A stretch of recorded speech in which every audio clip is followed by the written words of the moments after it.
ಅವ ಬಸಪ್ಪ ದೊಡ್ಡಮನಿ ಅಂತೇಳಿ. ಇವತ್ತ ನಮ್ಮ ಪ್ರಾಧಿಕಾರದಿಂದ ಹಕ್ಕುಪತ್ರ ಮತ್ತು ಈ ಖಾತೆ ಉತ್ತಾರಗಳನ್ನ ಹಂಚು ಕಾರ್ಯಕ್ರಮ ನಾವು ಬಿಟ್ಟಿರೋ ಹಮ್ಮಿಕೊಂಡಿದ್ದೀವಿ. ಅದಕ್ಕೆ MLA ಮತ್ತು ಅಧ್ಯಕ್ಷ ಸ್ಥಾನದಾಗ ಮಾಡ್ಕೋಬೇಕಂತ ಮಾಡಿದ್ವಿ. ನಾನು ಅಧ್ಯಕ್ಷರ PA ಇರೋದ್ರಿಂದ ಎಲ್ಲ ಸಂತ್ರಸ್ತನ ಕರ್ಸಿ ಕೊಡ್ಬೇಕಂತ ಮಾಡಿವಿ, ರೆಡಿ ಇತ್ತು. ಆ ಟೈಮ್ದಾಗ ಇವು ಬಂದದ್ದು ಗೊತ್ತಿಲ್ಲ, ನನಗೇನು ಗೊತ್ತಿಲ್ಲ, ಮತ್ತೆ ಯಾವ ವಿಷಯಕ್ಕೆ ಬಂದನೋ ನನಗೆ ಗೊತ್ತಿಲ್ಲ. ನನ್ನ ಕೆಲಸದೊಳಗೆ ನಾ ಇದ್ದೆ. ಮುಂದೆ ನಾನು ಗಾಡಿ ಹಚ್ಚಿ ಒಳಗೆ ಹೊಂಟಿದ್ದೆ. ಅಂಕದ ಬಾ ಅಂತ ಕರ್ದ. ಇಲ್ಲಪ್ಪ ನನ್ ಕೆಲಸ ಐತಿ, ಅದೇನಿದ್ದು ಅಲ್ಲಿ ಅಧ್ಯಕ್ಷ ಇರ್ತಾರ, ಹೋಗ್ನಿ ಅಂತ ಹೇಳಿದೆ ನಾನು. ನಂತರ ನಾನು ಚೇಂಬರ್ ಹಾಕೊಂಡು ಕೆಲಸ ಮಾಡಕತ್ತಿದ್ದೆ. ಬಂದ ಅವನಿಂದ ಒಂದು 10-12 ಮಂದಿ ಬಂದ್ರು. ಅವರು ತಮ್ಮ ಒಂದು ವೈಯಕ್ತಿಕ ಸ್ಟ್ರೈಕಿಂದ ಅವ್ರು ಬಂದಾರ, ನೀವು ಬಂದ. ನಾನು ಫೈಲ್ ಯಾಕೆ ಮಾಡಿಲ್ಲ, ನಿಂದ ಯಾವ ಫೈಲಪ್ಪ ಅಂದೇನ. ನಿನ್ ಫೈಲ್ಗೆ ನನಗೆ ಏನು ಸಂಬಂಧ ಇಲ್ಲ, ಅದಕ್ಕೆ ಸರ್ಕಾರನ ಅಲ್ಲ, ನಿಂದೇನ್ ಇರ್ತಲ್ಲ, ಅಧಿಕಾರಿಗಳು ಇರ್ತಾರ, ಆರು ಇರ್ತಾನ, SLO ಇರ್ತಾನ, ಅಧ್ಯಕ್ಷರು ಹೋಗಿ ಬಿಟ್ಟಿಯಾಗ ಅಲ್ಲಿ ನೀನ್ ವ್ಯವಹಾರ ಮಾಡ್ಕೋ. ನನ್ ಮೇಲೆ ನೀ ಯಾಕೆ ಬಂದಿ? ನಿನ್ಗೆ ಹೇಳ್ಯಾರಲ್ಲ ಅವ್ರು, ಹೇಳಿದ್ರ ನನ್ಗೆ ಸಂಬಂಧ ಇಲ್ಲ, ಅವ್ರು ನಾ ಹೆಂಗ್ ಮಾಡ್ಲಿ ಅದನ್ನ, ಅಲ್ಲಿ ಹೋಗಿ ಅಲ್ಲಿ ಕೇಳು, ಅವ್ರ ಕಡೆ ಮಾಡಿಸುವ ಅಂತ ಹೇಳಿದನ. ಬಂದೊಮ್ಮೆ ಇಲ್ಲ ನೀನ ಮಾಡಿ ಇದನ್ನ ಅಂತಂದು ನನ್ನ ಮೇಲೆ ರೊಕ್ಕ ತಿಂಡಿ ಮಾಡಿದ್ ಇಲ್ಲ ಸಲದ ಅಪವಾದ ನನ್ನ ಮೇಲೆ ಹೊರಿಸಿ ಚಪ್ಪಲಿಲ್ಲ ನಾನು ಬಡ್ದ. ಆ ಚಪ್ಪಲಿ ಬಿಡಕ್ ಕಾರಣನು ನನಗೆ ಗೊತ್ತಿಲ್ಲ. ಯಾಕಂದ್ರ ಅವನ ವಿಷಯನ ನಾನು ಕೇಸ್ ವರ್ಕರ್ನು ಅಲ್ಲ, ಆ ವಿಷಯ ನನ್ ಸಂಬಂಧನೂ ಇಲ್ಲ, ಆ ಸಂಬಂಧ ಇಲ್ರಿ.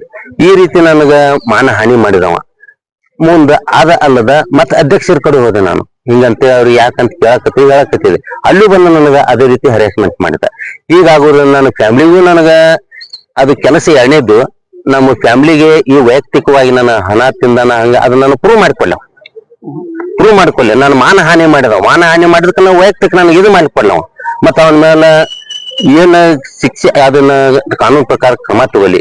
ಏನಂತ FIR ಮಾಡಿದ್ರಿ? ಅಷ್ಟು ಸಿಬ್ಬಂದಿಗಳು? ಹೌದು, ಸಿಬ್ಬಂದಿ ಹೋಗಿದ್ವಿ ಅಂತ ಯಾವುದೇ ರೀತಿ ಫೈಲಿಗೆ ಏನೋ ಸಂಬಂಧ ಇಲ್ಲ. ಬಂದು ಅಮಾಯಕವಾಗಿ ಉಚ್ಚಾಟದಿಂದ ಮಾತಾಡ ಹೊಲಸು ಬೇಗ ಈ ರೀತಿ ಸ್ಟೇಟ್ಮೆಂಟ್ ಈ ರೀತಿ ಆಗೈತಿ. ಅದರಿಂದ ಅವಂಗ ತಕ್ಕಂತ ಶಿಕ್ಷೆ ಆಗ್ಬೇಕಂತ ಎಲ್ಲಾ ಅಧಿಕಾರಿಗಳು ಹೆಸರು ಹಾಕಿ ನಾವು ಕಂಪ್ಲೇಂಟ್ ಮಾಡಿವಿ ಸರ್. ಅವಾಗ ಬಹಳ ಕಷ್ಟ ಆಗ್ಯಾವಂದ ನನ್ಗೆ ಹೇಳಕ್ ಆಗುದಿಲ್ಲ. ಇದನ್ನ ನನ್ನ ಮೇಲೆ ಆದಂತ ಅಪವಾದ ದೂರ ಆಗ್ಬೇಕು. ನಾನು ತನಿಖೆ ಆಗ್ಬೇಕಾದ ತನಿಖೆ ನಾನು ಪ್ರೂವ್ ಮಾಡಿಕೊಳ್ಳಿ. ಅವ್ರು ಇಲ್ಲಿ ಬಂದು ನನಗ ಇಲ್ಲ ನಾ ಹೇಳಿನಂತ ನನ್ಗೆ ಹೇಳ್ಬೇಕವ. ಯಾಕಂದ್ರ ನನ್ಗೆಲ್ಲ ನನ್ನ ಫ್ಯಾಮಿಲಿ ಬಹಳ ದೊಡ್ಡದೈತ್ರಿ.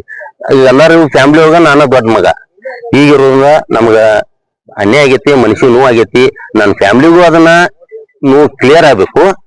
ನಮ್ಮ ಆಫೀಸಿಂದ ಇಂಜಿನಿಯರ್ ಎಲ್ಲರಿಗೂ ಮಾಡ್ತೀವಿ, ಅದು ಆಗ್ಬೇಕು. ಯಾಕಂದ್ರ ಆ ನಿರಪರ ಇದ್ದೆ ಅಂತ ಎದಿ ತಟ್ಟು ಹೇಳ್ತೀನಿ ಸರ್. ಸರಿ, ಈಗ ಆ ವ್ಯಕ್ತಿ ಈ 4-5 ದಿವಸದಿಂದ ಬಂದಿದ್ದ. ಅವ್ನು ನನ್ನ ಕಡೆ ಬಂದಿಲ್ಲ. ಅವರು ಅಂತ ಅಧಿಕಾರಿ ಅದಾರ, ಅವ್ರ ಕಡೆ ಬಂದಿದ್ದ. ಅಂಕಲ್ ಒಂದು ಲೆಟರ್ ಐತಿ ನೋಡ್ರಿ ಇವ್ರದ್ದು ಏನು ಅಂತಂದ. ಆಯ್ತು ಸರ್ ಅಂತಂದೆ. ಮುಂದೆ ಸರ್ ನನ್ನ ಸಂಬಂಧ ಇಲ್ಲ, ಗಂಜಾ ಅಂತ ಕೇಸ್ ವರ್ಕರ್ ಅದಾರ, ಅದ್ ನಿನ್ ಸಂಬಂಧಪಟ್ಟತಿ ನೋಡ್ಪಾ ಮತ್ ನನ್ಗೆ ಗೊತ್ತಿಲ್ಲ ಅಂತಂದೆ ನಾನು. ಆಯ್ತ ದೋಸ್ತ ಅಂತಂದ. ಕುಂತ ಮುಂದೆ ಅದ್ರ ನಂತರ ಮತ್ 3 ದಿವಸ ಬಿಟ್ಟು ಬಂದ. ಆರೋ ಕಡೆ ಬಂದ. ಇಲ್ರಿ ಅವ್ರದ್ದು ಸ್ವಲ್ಪ ಸೂಟ್ಯಾಗ ಕುಂತ ನೋಡ್ರಿ, ಬಿಜಿ ಅದೀವಿ ಅಂತ. ಆಯ್ತ ಅಂತಂದ್.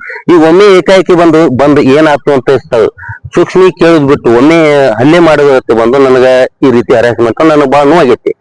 ಈ ನೋವ ನಮ್ಮ ಫ್ಯಾಮಿಲಿ, ಯಾಕಂದ್ರ ನಮ್ಮ ಫ್ಯಾಮಿಲಿ ಬಹಳ ದೊಡ್ಡ ಫ್ಯಾಮಿಲಿ. ಈಗಿರೋದ್ರಿಂದ ನನ್ನ ವೈಯಕ್ತಿಕವಾಗಿ ಹಾನಿ ಆಗೈತಿ, ನಮ್ಮ ಫ್ಯಾಮಿಲಿಗೆ ಇದಾಗೈತಿ. ನಾನು ನಿರಪರಾಧಿ ಅಂತ ಅವ್ರು ಹೇಳ್ಬೇಕು.